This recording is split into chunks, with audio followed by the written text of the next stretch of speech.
নারীর স্বভাব হলো পুরুষকে দূষিত করা। বিদ্বান মানুষকে নারীরা বিপথগামী করতে পারে। বিচারের কাজে নারীর কোনো ভূমিকা নেই, এমনকি তার সাক্ষী দেওয়ার অধিকারও নেই, কারণ তাদের বুদ্ধি স্থির নয়। বিয়ের আগে তারা থাকবে পিতার অধীনে, বিয়ের পরে হবে স্বামীর অধীন। শুধু পুত্র উৎপাদনের জন্য স্ত্রীকে রাখতে হবে। পুত্রার্থে ক্রিয়াতে ভার্যা। নারী কখনোই স্বাধীন নয়।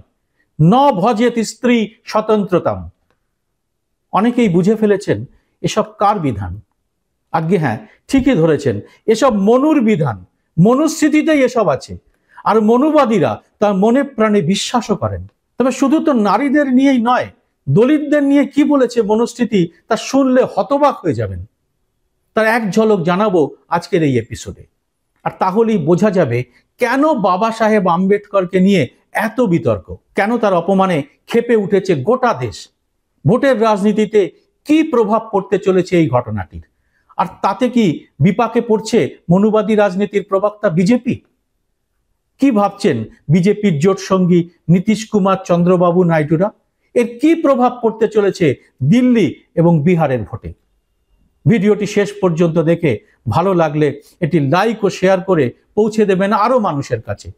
স্বাধীন সাংবাদিকতাকে উৎসাহ জুগিয়ে এর প্রসার বাড়াতে চ্যানেলটিকে সাবস্ক্রাইব করে নোটিফিকেশন বেলটি চালু করে রাখতে ভুলবেন না।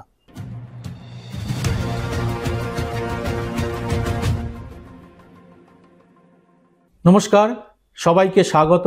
আমি সুব্রত বসু। প্রথমে আপনাদের নারী সম্পর্কে মনুস্মৃতির অত্যন্ত অপমানকর এবং সভ্যতা, শিক্ষা এবং প্রগতি বিরোধী ধারণার একটু আভাস দিয়েছি। এবার দেব নিম্নবর্ণের মানুষ সম্পর্কে মনুবাদীরা কি ভাবেন সে সম্পর্কে। লোকসভায় অমিত শাহ বলেছেন, এতবার আম্বেদকরের নাম না করে ভগবানের নাম করলে 7 জন্ম স্বর্গবাস হতো। मान्यवर अभी एक फैशन हो गया है आम्बेडकर आम्बेडकर आम्बेडकर आम्बेडकर आम्बेडकर आम्बेडकर। इतना नाम अगर भगवान का लेते तो 7 जन्मों तक स्वर्ग मिल जाता। अच्छी बात है ना? सुनिए तो। স্বর্গবাস নিয়ে তবে শূদ্রদের জন্য কি নিয়ম করেছিলেন মনু? তিনি বলেছেন, ধর্মে শূদ্রদের কোনো অধিকার নেই, তাদের একমাত্র কাজ ব্রাহ্মণের সেবা করা, তাতেই তার স্বর্গ লাভ হবে। আর এই সেবার বিনিময়ে শূদ্রকে কি দেওয়া হবে? দেওয়া হবে ব্রাহ্মণের উচ্ছিষ্ট, মানে পাতের ফেলে দেওয়া খাবার। শূদ্র কোনো ধন সঞ্চয় করতে পারবে না, তার যাবতীয় সম্পদের মালিক হবে তার ব্রাহ্মণ প্রভু। বুঝতে পারছেন, এখানে যাবতীয় সম্পদ মানে স্ত্রী কন্যাকেও বোঝানো হচ্ছে। আর্টিকেল 15-এর মতো সিনেমা দেখলে বুঝতে পারবেন হাতরাসের মতো ঘটনা আমাদের মনুবাদীরা কেন বারবার ঘটিয়ে থাকেন। মনুস্মৃতি বলছে, শূদ্র যদি ব্রাহ্মণের সঙ্গে একাসনে বসতে চায় তাকে কড়া শাস্তি দিতে হবে। কিরকম শাস্তির বিধান আছে শুনলে অবাক হয়ে যাবেন। এরকম অপরাধ করলে তার পশ্চাৎ দেশের চামড়া শলাকা দিয়ে পুড়িয়ে তাকে দেশ থেকে তাড়িয়ে দিতে হবে। এসব গা ঘিনঘিনে বিচারধারা নিয়ে আর বিস্তারিত আলোচনা করব না। এই প্রসঙ্গটা আনতে হলো আমাদের সমাজে আম্বেদকরের প্রাসঙ্গিকতা বোঝানোর জন্য। কারণ তার তৈরি সংবিধানের জোরে দেশের অর্ধেক আকাশ নারী এবং নিম্নবর্ণের কোটি কোটি মানুষ সমান অধিকার লাভ করেছেন। এই কারণেই এই সংবিধান তথাকথিত হিন্দুত্ববাদীদের চক্ষুশূল। কারণ তারা তো প্রথম থেকেই বলে আসছে তারা এই সংবিধানের বিরোধী। তারা চায় হিন্দু রাষ্ট্র এবং মনুস্মৃতি ভিত্তিক একটি সংবিধান। একসময় তারা এই সংবিধান পুড়িয়েওছে। তাই সংবিধানের 75 বছরেও তারা চেয়েছিল এক দেশ এক ভোট নিয়ে দেশ জুড়ে আলোচনা হোক। কিন্তু বিজেপির সংবিধান বিরোধী এই এজেন্ডার সামনে স্বয়ং এসে দাঁড়ালেন সংবিধান প্রণেতা বাবা সাহেব আম্বেদকর নিজেই।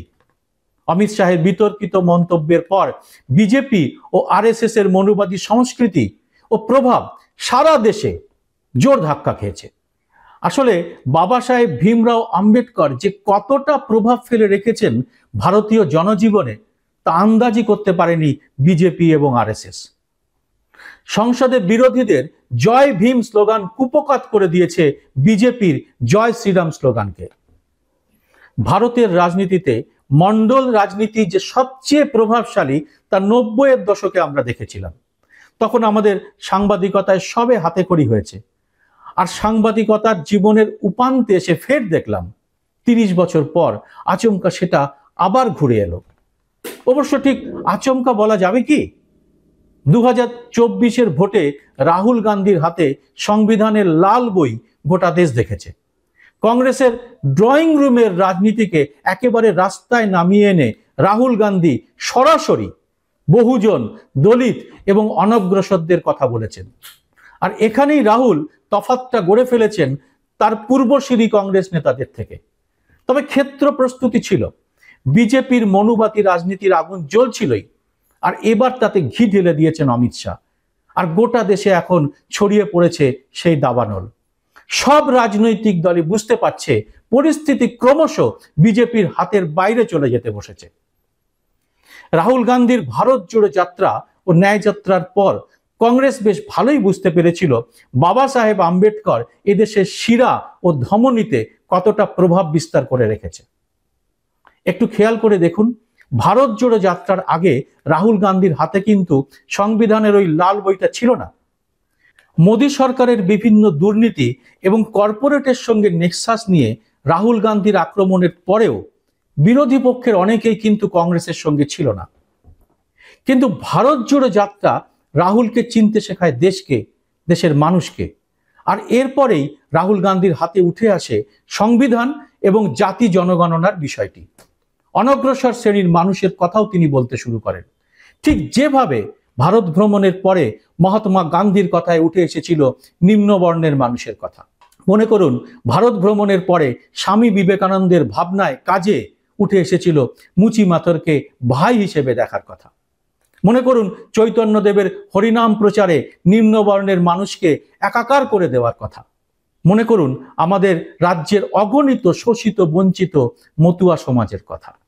আর এবার আম্বেদকর ইস্যুতে তাই বিজেপি বিরোধী সব দল এক সারিতে। এখন আমরা বরং অমিত শাহের বিতর্কিত মন্তব্যের প্রেক্ষিতে প্রথমে মায়াবতীর মন্তব্যটা শুনে নিই। দেশের রাজনীতিতে মায়াবতীর এখন বিশেষ গুরুত্ব নেই বললেই চলে, তবে তার কথাটা কিন্তু খুব গুরুত্বপূর্ণ। মায়াবতী বলেছেন, কংগ্রেস যে 42টি আসন থেকে এবারের লোকসভায় 99টি আসন জিততে পেরেছে তা ওই বাবা সাহেব আম্বেদকরের জন্যই। আমাদের দেশে ভোটের রাজনীতিতে এক সময় কাশিরামের পর মায়াবতী ছিলেন বহুজন সমাজের প্রধান মুখ। তার কথায় মোটামুটি স্পষ্ট যে বহুজন রাজনীতির একটা লাগাম কিন্তু রাহুল গান্ধীর কংগ্রেস ইতিমধ্যে ধরে ফেলতে পেরেছে। লখনৌয়ের এক প্রবীণ সাংবাদিক বন্ধু কিছুদিন আগেই বলছিলেন, উত্তরপ্রদেশের অনেক দলিত মহল্লায় এখন কাশিরামের ছবির পাশে রাহুলের ছবি রাখা হচ্ছে। আর এই জন্যেই আম্বেদকরকে নিয়ে অমিত শাহের বিতর্কিত মন্তব্যের 24 ঘন্টার মধ্যে মুখ খুলেছেন মায়াবতী। আর রাহুলের কংগ্রেসই যে এখন আম্বেদকর বিতর্কে বিজেপির মূল শত্রু, তা তো বৃহস্পতিবার বিজেপি ঠিক করে দিয়েছে। রাহুলের নামে প্রথমে খুনের চেষ্টার এফআইআর দায়ের করে, পরে অবশ্য দেশ হাসছে বুঝতে পেরে এবং দলিতদের রাগ এতে আরো বাড়বে বুঝতে পেরে পুলিশকে দিয়ে খুনের চেষ্টার ধারাটা এফআইআর থেকে কেটে দেওয়া হয়েছে। কংগ্রেসের বিষয়টা না হয় বোঝা গেল, কিন্তু দুর্বোধ্য রাজনীতিজ্ঞ তো দেশে কম নেই, যেমন নীতিশ কুমার বা চন্দ্রবাবু নাইডু। নীতিশ কুমার সম্পর্কে বলতে গিয়ে অনেক বছর আগে পাটনায় বসে লালু প্রসাদ যাদব আমাদের হাসতে হাসতে বলেছিলেন, নীতিশ কুমারের পেট মে ভি দাঁত হয়। একবার মুখের মধ্যে দাঁতে আর একবার পেটের মধ্যে দাঁতে নিয়ে গিয়ে তিনি সবকিছু চিবন। রসিকতা করে খুব খাঁটি কথাটি বলেছিলেন লালু প্রসাদ। এই ইস্যুতে জবরদস্ত বিপাকে পড়েছেন তিনি।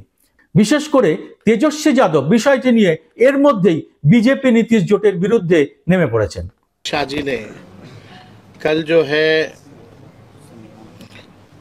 बाबा साहब अंबेडकर को लेकर के जो राज्यसभा में पार्लियामेंट में उन्होंने बोला, इसकी हम घोर निंदा करते हैं। पहले यही भाजपा के लोग, आरएसएस के लोग गांधी जी को गाली देते थे, कर्पूरी जी को गाली देते थे, अब नेहरू जी को गाली दे रहे हैं और अब अंबेडकर जी को गाली देने का काम कर रहे हैं। इन आरएसएस और भाजपा के पास कोई महापुरुष तो है नहीं, आज़ादी में इनका कोई योगदान तो रहा नहीं। केवल नफरत फैलाना, भाई को भाई से लड़ाना, यही काम में लगे रहते हैं लोग। अब चाहते हैं जो महापुरुष हैं उनके नाम को जो है बदनाम किया जाए। तो इसका हम लोग कड़ा विरोध हम लोग जो है पूरी तरीके से करते हैं। बाबा साहब अम्बेडकर हम लोगों के फैशन भी है, पैशन भी है, मोटिवेशन भी है। बाबा साहब अम्बेडकर, तो किसी भी कीमत पर बाबा साहब अम्बेडकर का हम लोग जो है अपमान जो है झेलने वाले नहीं हैं। और हम सब लोग मिलकर के जो है कल भी हमने ट्वीट करके अपनी बात को जो है सभी के सामने जो है हम लोगों ने रखा है। तो भाजपा के लोगों की मानसिकता ये दिखाती है। कल जब अमित शाह जब बोल रहे थे तो उनका बॉडी लैंग्वेज देखिए और भाषा देखिए कि किस प्रकार से बाबा साहब अम्बेडकर को लेकर के उन्होंने वक्तव्य दिया।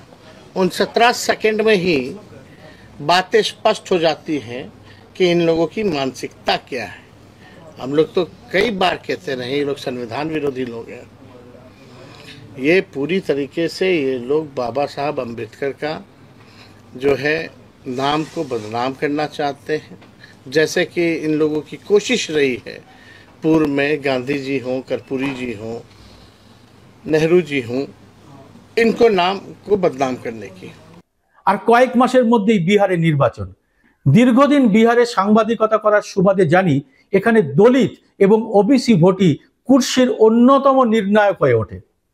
বিজেপি এবার প্রশান্ত কিশোর ওরফে পিকেকে নিজেদের বি টিম হিসেবে মাঠে নামিয়ে নীতিশ এবং তেজস্বীর ভোট কাটার চেষ্টার পরিকল্পনা করেছিল।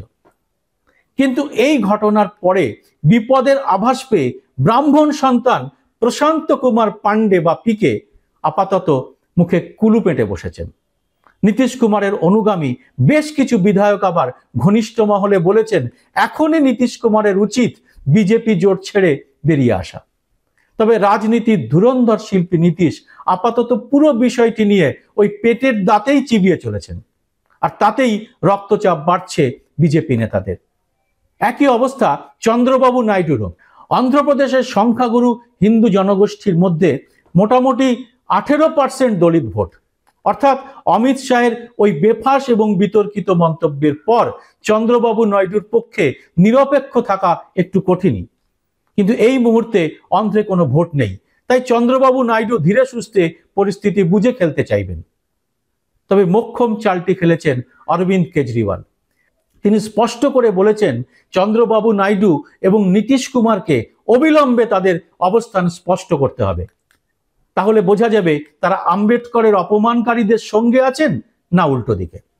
ফেব্রুয়ারিতে দিল্লিতে বিধানসভা ভোট, আর দিল্লিতে দলিত ভোট রয়েছে 17-18%। অন্তত 30টি আসনে তাদের প্রভাব যথেষ্ট। বলা যায় তারাই সেখানে নির্ণায়ক শক্তি। 1 ডজন আসনে দলিত ভোটই শেষ কথা বলে। আগের দুটো বিধানসভায় 2015 এবং 2020-তে কেজরিওয়াল এই 12টির মধ্যে 12টি আসনে জিতেছিলেন। কিন্তু এবারের লোকসভার ফলাফলে দেখা গেছে এর মধ্যে 8টি আসনে লিড ছিল বিজেপির। এই ইস্যুতে বিজেপি যে প্যাঁচে পড়েছে তার প্রথম ধাক্কাটা কি তাই দিল্লি থেকে শুরু হয়ে বিহারের দিকে রওনা হতে চলেছে? দিল্লির বহুজন সমাজ দেশকে বার্তা দিয়ে দেবে ফেব্রুয়ারিতেই তারা কোন দিকে আছে। চন্দ্রবাবু নাইডু এবং নীতিশ কুমার কি তার আগে কোনো একটা পক্ষের দিকে সরাসরি যেতে পারবেন? এটি লাখ টাকার প্রশ্ন হলেও রাজনীতিতে অবশ্যই এখন লাখ টাকা বলে কিছু নেই। এখানে সব ডিলই এখন হয় কোটি কোটি টাকায়। দিল্লির রাজনীতির ভেতরের খবর, নীতিশ ও নাইডু একটি শর্তে জোটে থাকতে পারেন বলে জানিয়েছেন। সেটি হলো অমিত শাহকে এখনই স্বরাষ্ট্র মন্ত্রক থেকে সরিয়ে অন্য পদে নিতে হবে। এবং এইভাবে একটা বার্তা দিতে পারলে সেটাকে তারা তাদের রাজ্যে প্রচারে আনতে পারবেন। না হলে তাদের পক্ষে এই জোটে থাকাটা খুবই ঝুঁকির হয়ে যাবে। সব মিলিয়ে বিজেপি এখন শাঁখের করাতের মুখে পড়েছে। আর এই অবস্থা তৈরি করেছেন তাদের দলের চাণক্য নামে পরিচিত অমিত শাহ। খোদ চাণক্যরই যদি এই অবস্থা হয় তবে বিজেপির কি হাল তা তো দিনের আলোর মতোই স্পষ্ট হয়ে যাচ্ছে। গদি মিডিয়ার চাটুকারদের দিয়ে বিদ্বেষ ছড়িয়ে দিনরাত হিন্দু মুসলমান করে মানুষের এই ক্রোধ কি কমানো যাবে? আপনারা এই বিষয়ে কি মনে করছেন অবশ্যই জানাবেন কমেন্ট বক্সে। জয় হিন্দ, सत्यमेव जयते।